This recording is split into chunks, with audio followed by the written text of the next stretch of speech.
और चलिए city update की शुरुआत एक बड़ी खबर के साथ करेंगे। खबर दिल्ली से मिल रही है। बस थोड़ी देर में बीजेपी की सीईसी की बैठक शुरू होने वाली है, जिसमें लोकसभा चुनाव के प्रत्याशियों पर मुहर लगेगी। देर रात तक पहली सूची भी आ सकती है। बिल्कुल निश्चित ही। और सीएम मोहन यादव और वीडी शर्मा इस महत्वपूर्ण बैठक में शामिल होंगे। एमपी में 12 नए चेहरे नजर आ सकते हैं। देखिए, बड़ी खबर यह है कि एमपी में 12 नए चेहरे नजर आएंगे, चाहे फिर वो भोपाल, विदिशा, रतलाम, झाबुआ, रीवा, ग्वालियर के टिकट कट सकते हैं। ये भी बड़ी खबर है। बिल्कुल, प्रदेश अध्यक्ष वीडी शर्मा के खजुराहो से ही लड़ने की उम्मीद जताई जा रही है।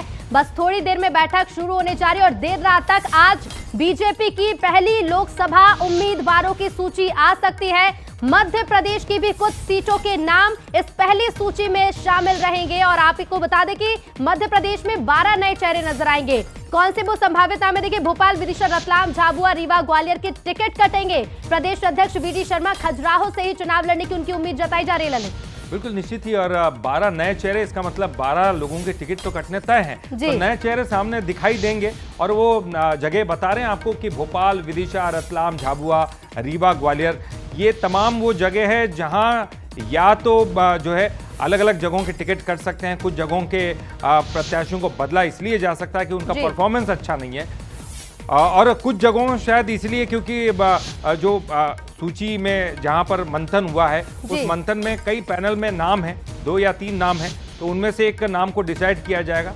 बिल्कुल ललित, क्योंकि देखिए हर एक स्तर पर तैयारी पार्टी करती है और ऐसे में उन तमाम चीजों को जब सर्वे किया जाता है तो उसे ध्यान में रखा जाता है। उसी आधार पर पैनल तैयार होता है। लोकसभा क्षेत्रों से जिस तरह के रिव्यू पार्टी को मिलते हैं उसे ध्यान में रखते हुए इस पैनल में से किसी एक नाम पर मुहर लगेगी। लेकिन महत्वपूर्ण ये कि आज सीईसी की बैठक के बाद जब देर रात पहली सूची जारी होगी तो उसमें मध्य प्रदेश के लिहाज से अगर हम बात करते हैं तो कितनी वो सीटें होंगी जिन पर नाम घोषित किए जाएंगे, और विधानसभा चुनाव की तरह लोकसभा चुनाव की ये सूची कितना चौंकाएगी, इस पर भी सबकी नजर आएगी। ललित, और अक्सर देखा हमने बीजेपी इस तरह से चौंकाती है। कई बार तो पैनल में नाम होते उनसे अलग इतर नाम भी हमने देखे हैं। तो इस बार क्या होता है, क्या वो पैनल में नाम है वो सामने आएंगे, और पैनल में कौन कौन से नाम है चलिए वो आपको दिखाते हैं ग्राफिक्स के जरिए कि कौन कौन से वो नाम है अलग अलग सीटों पर जो पैनल में है। भोपाल से बात करें, आलोक शर्मा, वीडी शर्मा और डॉक्टर नरोत्तम मिश्रा का नाम चल रहा है। विदिशा से देखिए शिवराज सिंह चौहान, रामपाल सिंह और रमाकांत भार्गव का नाम चल रहा है। इधर मंदसौर सीट पर यशपाल सिंह सिसोदिया, मदन लाल राठौर और देवीलाल धाकड़ का नाम आगे है। ग्वालियर पर ज्योतिरादित्य सिंधिया, जयभान सिंह पवैया, यशवंत इंद्रापुरकर का नाम सामने है। बालाघाट सीट का रुख कर लीजिए, ढाल सिंह बिसेन के साथ गौरीशंकर बिसेन भी इस सूची में है। और बैतूल से डॉक्टर महेंद्र सिंह, मंगल सिंह धुर्वे और डीडी उइके को टिकट मिल सकता है। सागर से रजनीश अग्रवाल, गौरव सिरोठिया और राज बहादुर सिंह का नाम। डॉक्टर राजेश शर्मा नर्मदापुरम से, पीयूष शर्मा उनके साथ, दर्शन सिंह चौधरी। और देखिए विदिशा लगातार आपको बता रहे हैं शिवराज सिंह चौहान, पूर्व मुख्यमंत्री, उनका नाम इसमें सामने।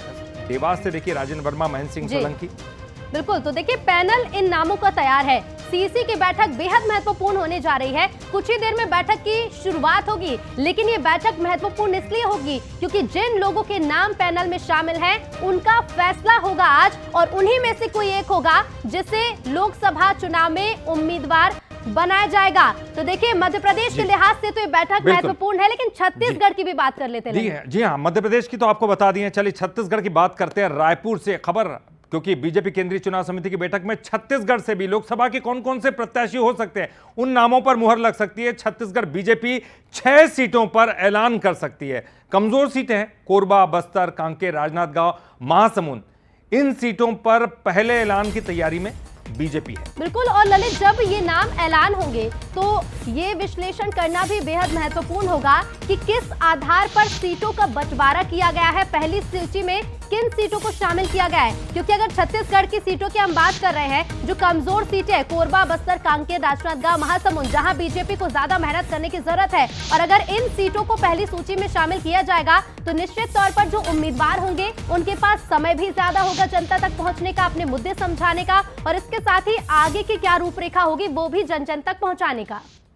निश्चित ही ऋतु, क्योंकि देखिए अक्सर हमने देखा कि बीजेपी इस मामले में आगे बढ़ती हुई दिखाई देती है। पहले भी इस तरह जो है पहले कमजोर सीटों पर उम्मीदवार घोषित किए थे। और चलिए आपको बताते हैं वो कौन कौन से नाम हैं, किस सीट से किनका नाम चल रहा है। दुर्ग से अगर बात करें, देखिए एक एक करके नाम चलाएंगे ग्राफिक्स के जरिए, आप देखिएगा। दुर्ग से जो नाम चल रहा है वो विजय बघेल का नाम है। विजय बघेल प्रसिद्ध है, चाचा भतीजा के नाम से आपने देखा है, वो भूपेश बघेल के समय। कोरबा से देखिए सरोज पांडे का नाम आगे है। इधर सरगुजा का अगर रुख करे कोरबा सीट के बाद सरगुजा भी, यहाँ पर भी बीजेपी को काफी काम करने की जरूरत है। कमल भान सिंह का नाम आगे चल रहा है। रायपुर से सुनील सोनी, संजय श्रीवास्तव, तो वही ब्रजमोहन अग्रवाल और लक्ष्मी वर्मा भी। यानी कि देखिए कुछ सीटों पर सिंगल नाम है तो कुछ सीटों पर कुछ नामों का पैनल तैयार किया गया और करीब 6 सीटों पर आज बीजेपी नाम घोषित कर सकती है। छत्तीसगढ़ में करीब 100 से ज्यादा सीटें होंगी पहली लिस्ट में, लेकिन छत्तीसगढ़ के 6 नाम शामिल होंगे। ललित, निश्चित ही। और चलिए अब हम चर्चा करते हैं, अलग अलग जगह से हमारे साथ मौजूद हैं। भोपाल से हमारे साथ, देखिए भोपाल से हमारे साथ हमारे एग्जीक्यूटिव एडिटर मनोज सैनी जी जुड़ गए हैं। साथ ही हमारे साथ रायपुर से हमारे स्टेट एडिटर आदित्य नामदेव जी जुड़ गए हैं और ग्वालियर से उमेश पाराशर जी हमारे साथ जुड़ गए हैं। आदित्य जी, आपका मैं रुख करूंगा, लेकिन उसके पहले मैं मनोज जी का रुख करना चाहूंगा। मनोज जी, देखिए 12 नए नाम जो कह रहे हैं कि 12 नए चेहरे हो सकते हैं, यानी कि 12 लोगों के टिकट कटेंगे, ये तो तय है, लेकिन आधार क्या होगा उसके पीछे? देखिए, भारतीय जनता पार्टी 2 से 4 बार के जो सांसद है उन पर कैची चलाने की तैयारी, यानी 2 से 4 बार जो सांसद रह चुके हैं तो उनकी जगह किसी नए चेहरे को मौका देने जा रही है। लेकिन इन नए चेहरों में आप देखिए कि 5 लोकसभा तो ऐसी है जो ऑलरेडी खाली हो चुकी है, जहां से विधायक बन गए हैं प्रहलाद पटेल, राकेश सिंह, जिनकी चर्चा हम रोज ही करते रहते हैं।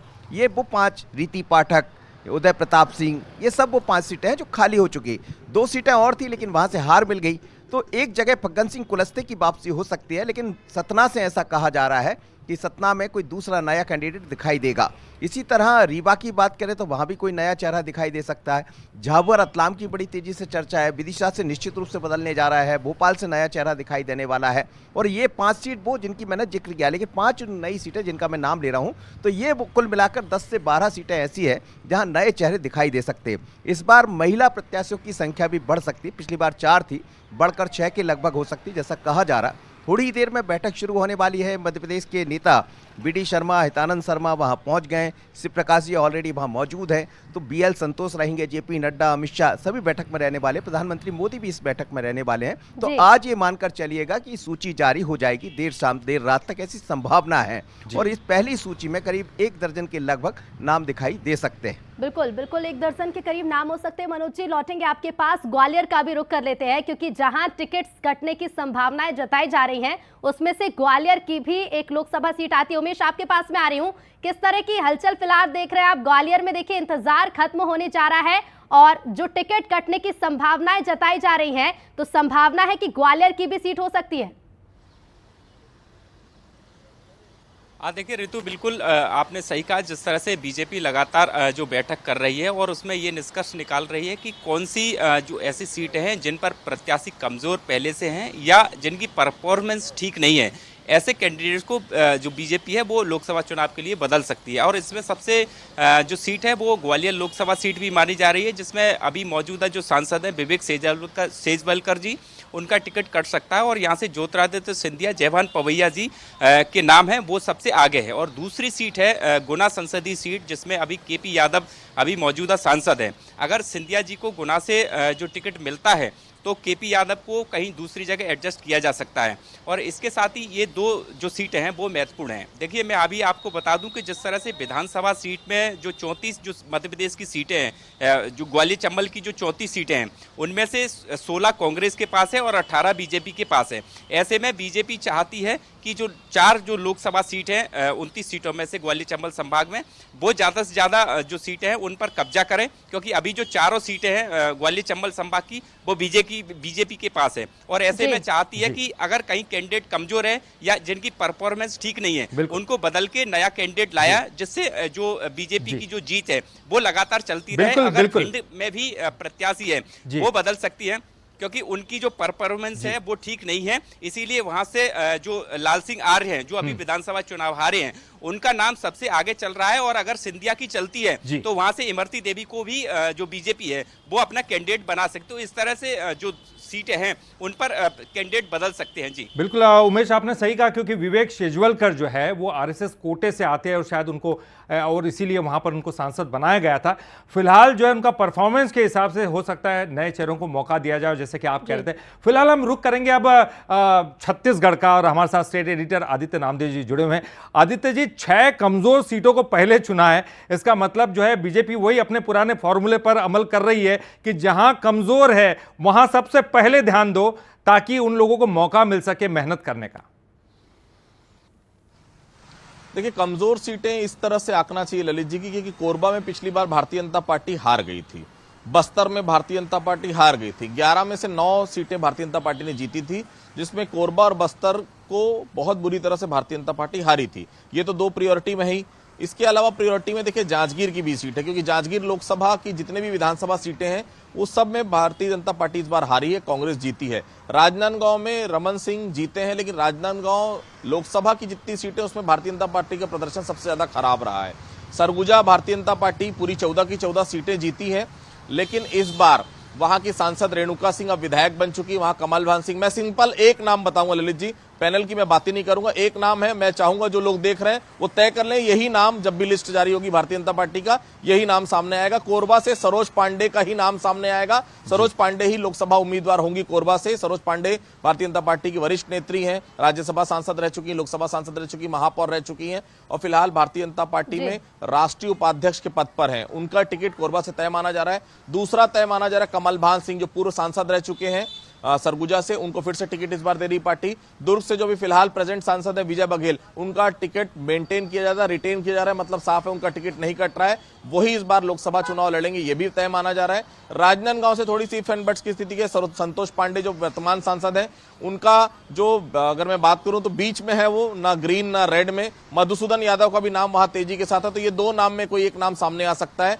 इसी तरह रायपुर में लक्ष्मी वर्मा या संजय श्रीवास्तव, ये 2 में से कोई एक नाम में मुहर लग सकती है। तो लगभग सब कुछ तय है, लेकिन मैं फिर कहूंगा भारतीय जनता पार्टी अपने चौंकाने वाले निर्णयों के लिए जानी जाती है। हम पैनल पे कितनी भी बात कर लें, कितने भी यहाँ के नेता पैनल बना के भेज दें, लेकिन उनके पास अपनी सर्वे रिपोर्ट होती है, उनके पास आईबी की रिपोर्ट होती है, निश्चित तौर पर तय वहीं से होना है। लेकिन जो मोटा मोटा समझ में आ रहा है ये नाम तय है, हो सकता है आज रात तक नहीं तो कल तक कम से कम 6 लोकसभा सीटों के लिए नाम सामने आ सकते हैं। चलिए उमेश जी आप भी बने रहेगा, आदित्य जी आप भी हमारे साथ बने रहेगा। मनोज जी आपके पास मैं आना चाहूंगा। देखिए बहुत बड़ी बात तो यह है कि एक बार शायद जिक्र हुआ था, चर्चा हुई थी कि जो पीएम ऐप था जो है, उस ऐप के आधार पर उनका आकलन जिन लोगों का सही नहीं था उनको बदलने की बात कही जा रही थी। जनता से जो है कनेक्शन सही नहीं था, ये कारण हो सकता है या फिर और भी दूसरे कारण हैं? क्योंकि बहुत सारी बातें सामने आ रही हैं, उनमें से सबसे बड़ी बात यह है कि कितने नए चेहरे हो सकते हैं और कितने जो पुराने चेहरे हैं उनको वापस से रिपीट किया जा सकता है। देखिए केंद्र में नरेंद्र मोदी का चेहरा तो ऐसा है जिसकी ना तो कोई एंटी इनकम्बेंसी है और ना ही कोई ऐसी बात है, यानी मोदी के नाम पर ही राज्य विधानसभा के चुनाव लड़े गए और उसी के आधार पर लोकसभा लड़ने जा रहे हैं। लेकिन कुछ चेहरे ऐसे हैं जो लगातार जीतते रहे हैं तो उनका परफॉर्मेंस ठीक नहीं रहा है, या ये माना जाए कि उनके नाम पर भी एंटी इनकम्बेंसी हो सकती है। नए लोगों को मौका देकर कार्यकर्ता को उत्साहित करना है, उनमें ऊर्जा भरना है कि नहीं हमें कार्यकर्ताओं को भी ख्याल है, इसलिए सीटें बदली जा सकती है। नमो ऐप का एक आधार तो रहेगा ही, क्योंकि 30-30 हज़ार सभी को बनाता था, हितग्राही से मिलना था।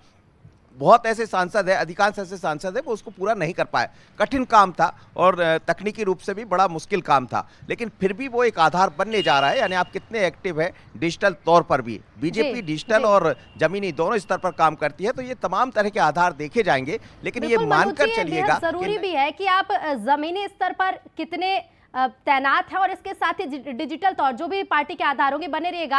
आपके पास आ रही हूं मैं आदित्य जी। देखिए छत्तीसगढ़ की हम बात कर रहे हैं, करीब 100 से ज्यादा वो सीटें होंगी जिन्हें पहली सूची में शामिल किया जाएगा। 6 सीटें होंगी छत्तीसगढ़ की, क्या कुछ आधार इसका हो सकता है? क्योंकि जिस तरह से मध्य प्रदेश की हम बात कर रहे हैं, टिकट कई कटेंगे, छत्तीसगढ़ में भी लगभग स्थिति वही हो सकती है। बिल्कुल रितु, मैं तो आपको डेटा दे रहा हूं, 11 में से 10 लोकसभा सांसदों के टिकट कट रहे हैं, इसमें कहीं कोई इफ एंड बट्स नहीं है। केवल विजय बघेल अपनी सीट को रिटेन करते हुए नजर आ रहे हैं, बाकी सभी वर्तमान सांसदों के टिकट भारतीय जनता पार्टी काटने जा रही है। बिल्कुल बहुत सही है। देखिए मनोज जी ने कहा नमो ऐप, इसमें कोई दो राय नहीं है। लेकिन देखिए, भारतीय जनता पार्टी वो पार्टी है जो 364 दिन काम करती है। वो केवल चुनाव के 11 दिन या 1 महीना सक्रिय नहीं रहती। उनको मालूम है उनके अलग अलग फीडबैक्स होते हैं, अलग अलग रिपोर्ट्स होती है, अलग अलग सर्वे के आधार, बहुत सारे ऐसे मापदंड होते हैं जिसके आधार पर वो तय करते हैं कि चुनाव कौन लड़ेगा। तो वही मापदंड है। इसमें आप मान के चलिए 11 में से छत्तीसगढ़ के 10 सांसदों की, फिलहाल 9 सांसद हैं, लेकिन जो पिछली बार 11 लोकसभा प्रत्याशी थे उसमें 10 लोगों की टिकट कटते हुए मुझे साफ नजर आ रही है। बिल्कुल बिल्कुल आदित्य जी, शुक्रिया आपका हमसे जुड़ने के लिए और जानकारी के लिए। मनोज जी आपका भी शुक्रिया, उमेश आपका भी शुक्रिया हमसे